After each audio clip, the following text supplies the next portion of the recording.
To see y'all. We started Cincinnati prep today. About an hour and 40 minutes of practice in shells, and thought the kids were locked in well, and decided to get going on them. We'll go again. We switched up a little bit. We're beat up a little bit, so we wanted to buy another day. Hopefully we can get some guys back. So tomorrow will be our mock game where it's situations and having the guys understand how we stretch on game day, and just alignment on the sidelines, where they're going to sit, take all the anxiety out of game day, running through the A, all those type things. With that will be some situations like backed up punting, kickoff after a safety, things of that nature that we have to be prepared for as well, but not a lot of physicality at all tomorrow. And then that way we're going to come back Saturday in full pads on a Tuesday practice. So hopefully we can get some of the guys that are a little beat up, dinged up back by that time. Hey, Coach, you mentioned you got a few guys dinged up. Specifically, I guess Brady Latham and Jaden Hazelwood, guys that would be considered starters. What's their status right now? I really believe that both of them will be back. I don't know. I feel strongly that they'll be back for the game. I'm not positive. The day our goal would be to get them back no later than Monday. But of course, we just got to wait and see on that. But I really think Brady could probably practice right now. We're just trying to buy another 48 hours for him, to be honest with you. With Dominic coming back on Monday, he missed, I guess, 29 straight practices, but looked pretty good and seems to be moving, and came back the next day. So I guess no real swelling issue or anything. Is there a possibility for him in the first game? Man, I don't know. I mean, I really don't. I think at some point we're going to need to put him in versus scouts, let him get popped around a little bit. I don't see that happening until at least Monday. But if we can do that where he gets dinged, popped around a little bit and see how he feels. The great thing, he hadn't had swelling. He's been out there. He hadn't done a whole lot, but he's done full Indy and he hadn't had swelling on it. So hopefully it continued that way after today's practice, and hopefully we could get him out there, move him around a little bit on Monday. I don't know that, to be honest with you.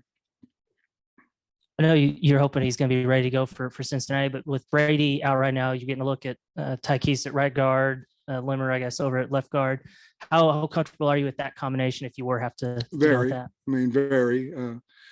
I told Coach Kennedy that this really has, anytime you have an injury, as long as it's not a season-ending injury, it should benefit somebody on the team. This one certainly has Tykees and Limmer. We played Limmer at center as well. Ricky was beat up for practice.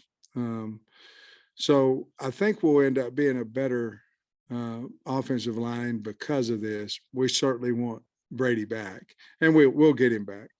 But it has benefited Tykees and Bo when Ricky went out. So if we played with those five guys and Brady couldn't come back, we'd be fine. We feel like we filled a really fine offensive line. It hurts your depth a little bit because now your number one depth player, who's Crawford, is starting. So it hurts that a little bit. Along those same lines, I guess we've seen Keytron in the slot some. Yeah. How do you think he's doing there? I mean, is it kind of just another example of trying to get your best three on the field at the same time? Yesterday was his first day at slot, and I told him, pulled him aside, and thought he did a really good job there. We had a meeting, just in case Hazelwood's not able to play. Who are our three top receivers and where do we need to put them to have the most success? And Keytron's probably played as much ball as any of them. And we know he knows that position. So I think we'll be fine there as well, but certainly we hope we get Hazelwood back. Yeah, Sam saw Marcus Miller was back. I think that's his first time back since the scope, and didn't see him in a green jersey. How good was it to have him back out there doing whatever he could? And is there a timetable for when he might reasonably be able to play if you need him? Well, we put him a little bit versus the scouts today.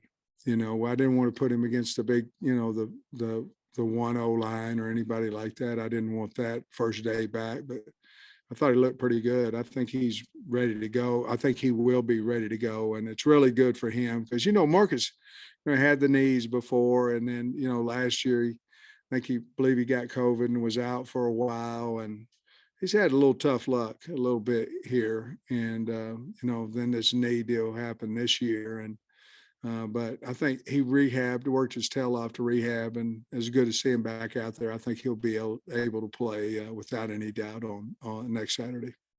And then obviously it's been a while since you added Deke Adams and Dominic Bowman.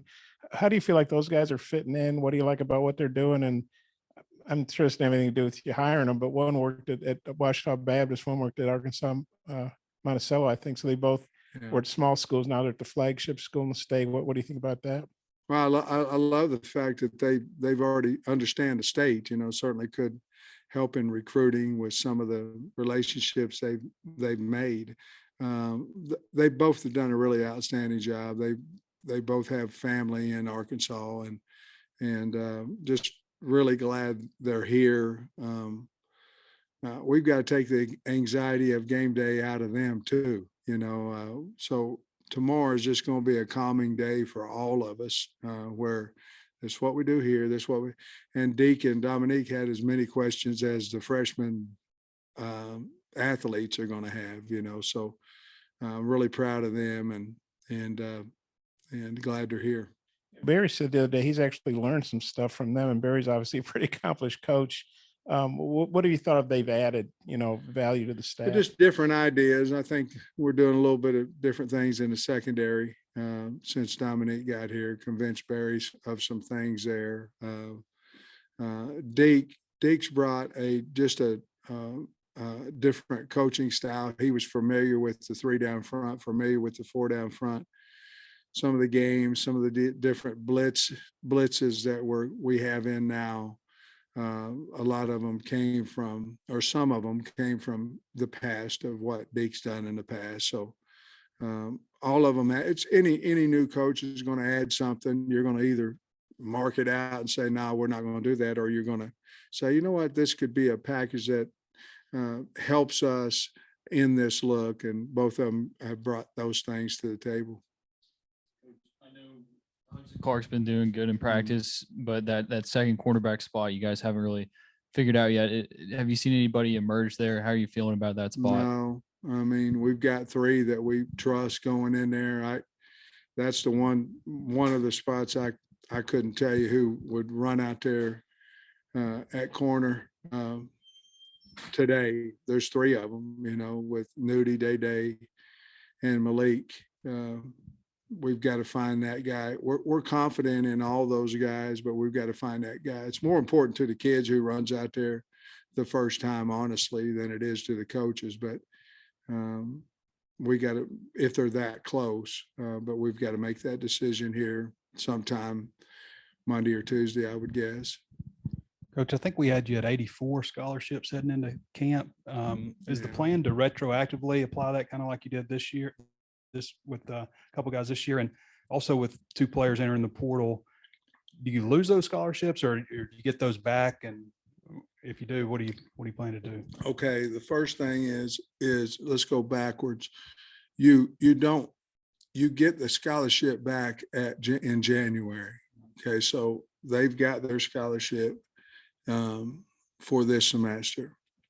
Once they go on the portal, you get it immediately the next go round, which would be January. You talked about 84. Oh, you talk about current guys. Right. Current guys, what I probably will do, to be perfectly honest with you, because if you give current guys on the team a scholarship, they're all year scholarships. They're 1 year. And so you struggle with the math.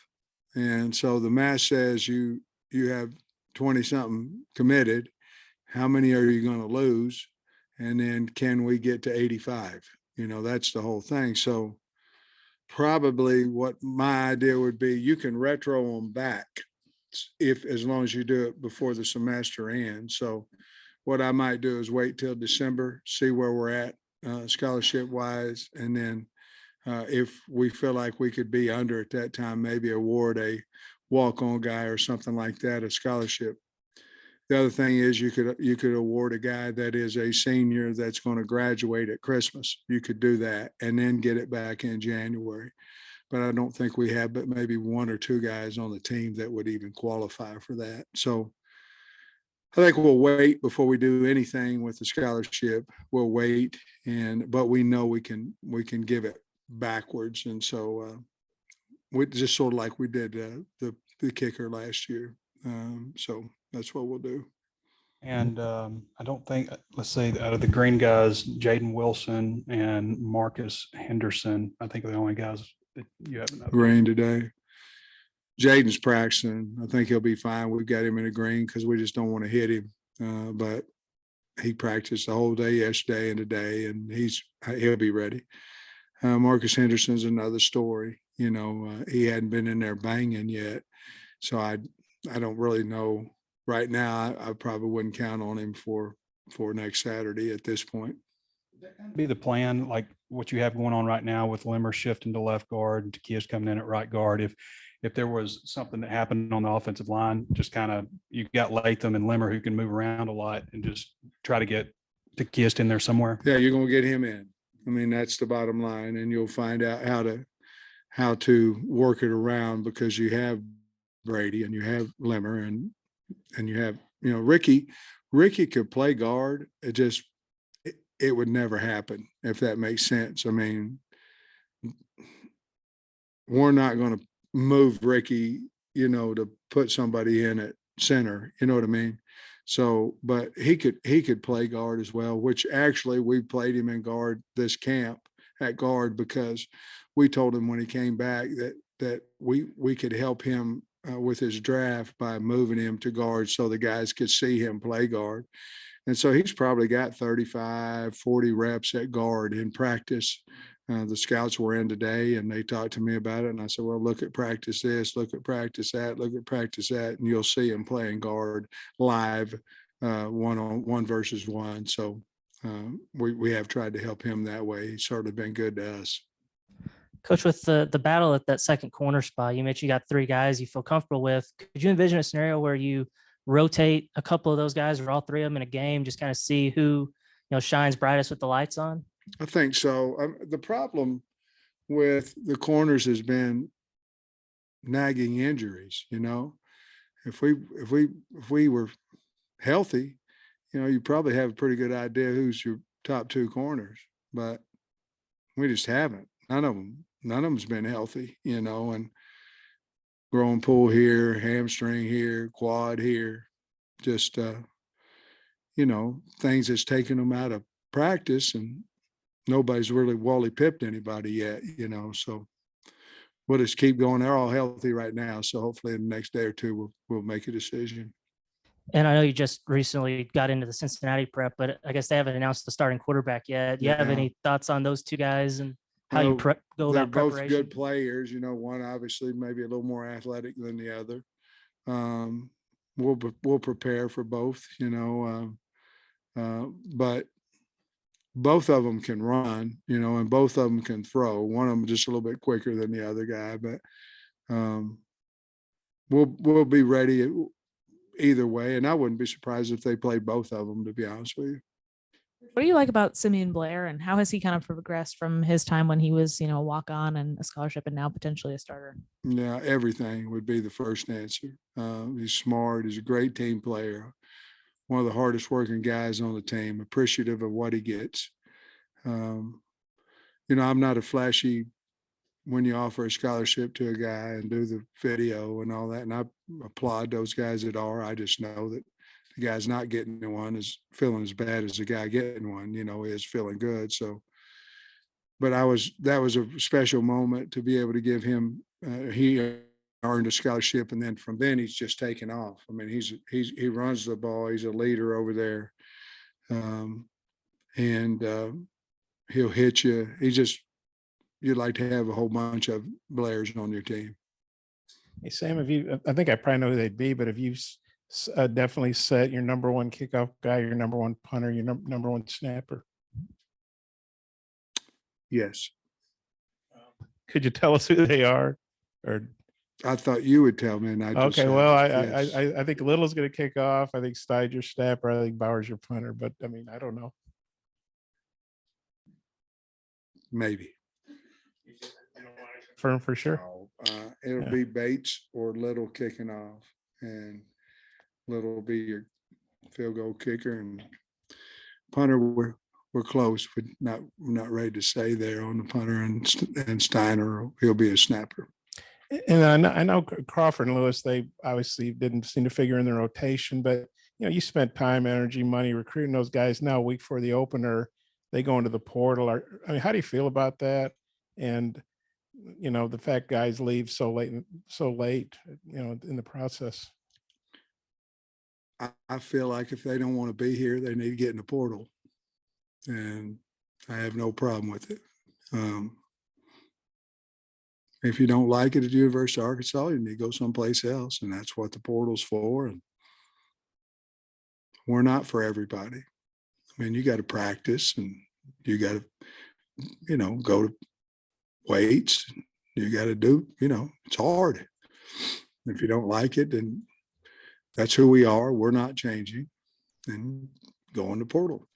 Would I like it to be earlier where we could keep our scholarship and all that kind of stuff? Absolutely, because the guys that are on the team are earning their scholarship. But that's the rules. But I really feel that way, and that's anybody. If we do our stuff the way we do it, and I think we're more than fair with kids and how we handle them, how we talk to them. And for whatever reason, whether it be depth chart, it's too hard, whatever reason it may be, they choose to go in the portal. We wish them luck, and we'll help them. We're not for everybody. So that's how I feel about it.